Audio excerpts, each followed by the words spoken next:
thirsty. Can you get me a cup of water? Okay, but first, do you know where your water comes from? No. Well, if you live in Wellington County or the city of Guelph, all of your water is from groundwater. Or in Regional Waterloo, it's mostly from the groundwater and some from the Grand River as well. The water is collected, treated, tested, and travels through underground pipes.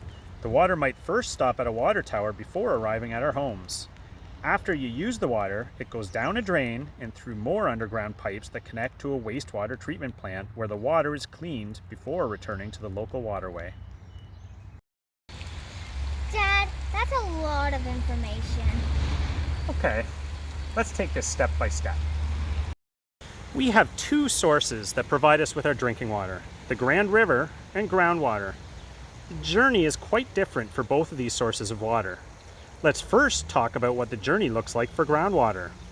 Unlike surface water in rivers and lakes, groundwater is hidden. Most likely, where you are standing right now, there is groundwater underneath you. Groundwater is in an aquifer, layers of sand, rock, or gravel.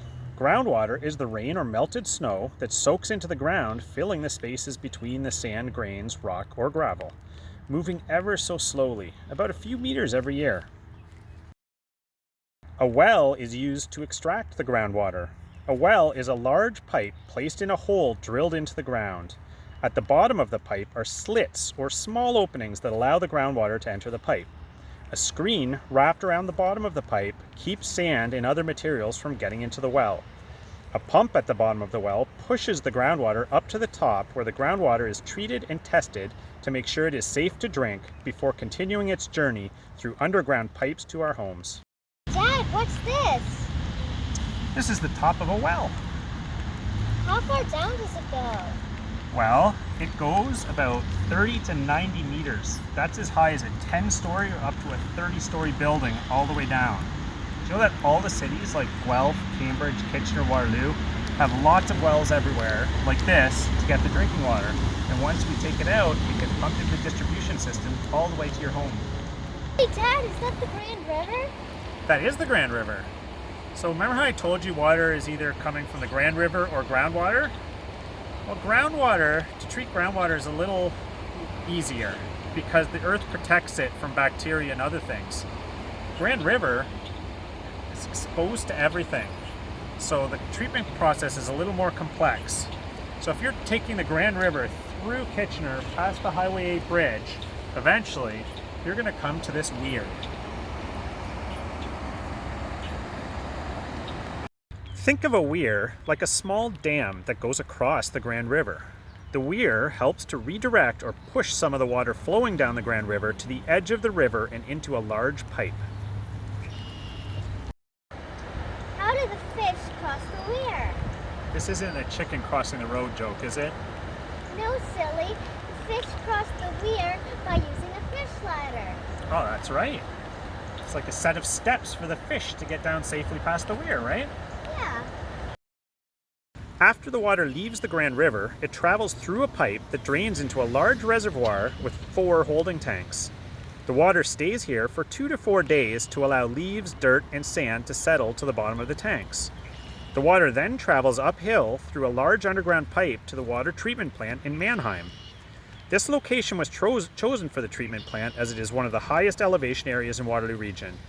Instead of using electrical energy, pressure and gravity help to move the water through the treatment plant. Using less energy not only helps reduce costs, but also helps to reduce greenhouse gases linked to climate change. Where are we now, Dad? We're at the Mannheim Water Treatment Plant. This is where about 20% of all the drinking water in Waterloo Region gets treated. You know how much that is? How much? That's about between 500 and 840 liters per second. We treat 72 million liters of water here every day. You know how much that is? That's about 1,440 backyard swimming pools. Wow, that's a lot. When the water arrives at the Mannheim Water Treatment Plant, it is first stored in 2 large tanks. After leaving the tanks, the water goes inside the treatment plant where the water goes through a complex multi-step treatment process.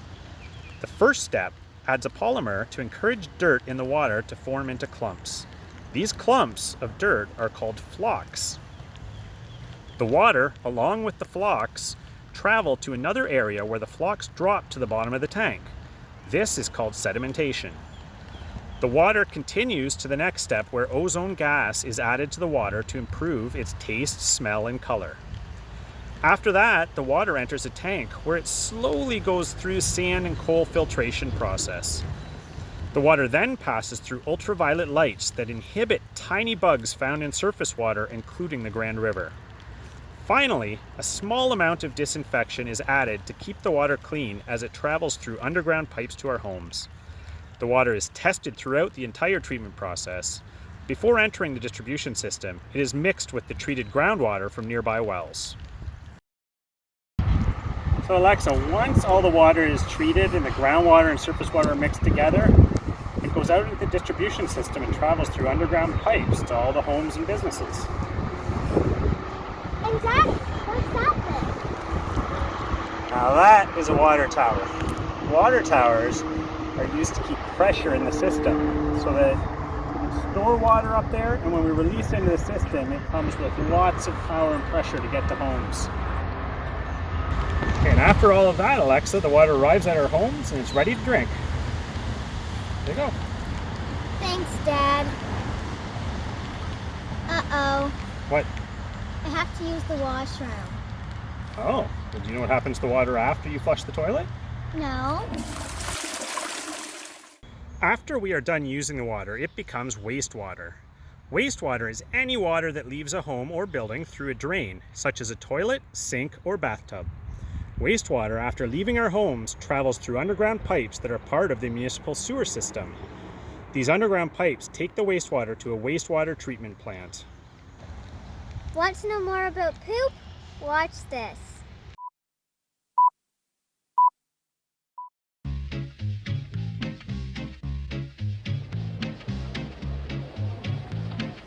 All right, there you go. I'll wait for you here.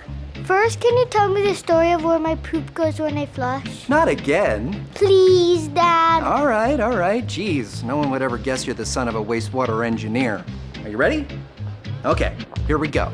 Everything you flush down the toilet and put down the drain goes on a long and epic journey. It begins deep underground in the city's pipes, bringing everything you flush to one of the region's 13 wastewater treatment plants. Once at the plant, it's like a ride with two trains leaving the station. There's the blue train, called the liquids treatment train, and the green train, called the solids treatment train. Cleaning the water begins when the blue train passes through two screens. A big screen to collect all the large stuff like rags, bottles, and twigs, and a smaller screen to collect stuff like sand and pebbles. Not to mention all the things people flush down the toilet, like wipes, dental floss, and even your toy car, remember that?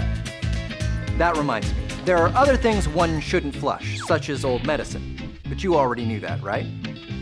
The liquids are then pumped into these large holding tanks, where they just sit, so all that poopy stuff sinks to the bottom. More on that later. Meanwhile, the liquid on top is drained off, and that's where the party begins. There are trillions of tiny helpful bugs that just love eating particles of poop still in the wastewater. I know what you're thinking. It's awesome, right? All you have to do is blow air into this liquid and they go on a feeding frenzy. And when they're done eating, they settle out. The water is also then disinfected.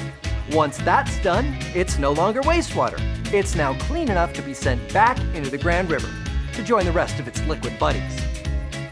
So you're probably wondering, what happened to my poop? Well, remember when I said there were two trains? The stuff that sank to the bottom of those tanks I just mentioned got off the blue train, and now it's about to get on the green one. That's called the solids treatment train. The first step on the green train ride is what's called a digester. That's where another group of bugs get to work. It's another poop party. But unlike the bugs on the blue train, these guys don't like oxygen. So we force all the air out of the digesters to make the magic happen. These guys eat much more slowly, but when they're finished eating, they leave behind gas that can be collected and used to produce electricity, and something called biosolids. At this point, it's like thick brown soup. If we had to transport all this out of here, it would cost a fortune. Not to mention all of the greenhouse gases those trucks would produce. So instead, here at the region, we pump the soup into a big centrifuge. It's like a giant salad spinner that whips the mixture around really fast. As it spins, the liquid part of the soup flies off. What's left looks like soil, but we call it cake. But trust me, you wouldn't want to eat it. This stuff is pretty amazing. It has nutrients that can help the soil at farms or re-green dry tailings ponds at old mines. So we already do a lot to transform something you thought was a waste into a product. But as the region keeps growing, we may have to consider solutions that could better fit our needs. That includes considering new technologies to deliver more sustainable solutions. Got it? I think so. You're saying that isn't a bathroom? It's a train station? Yeah, you could think of it like that. Now I'm going for a train ride. Me too. All aboard.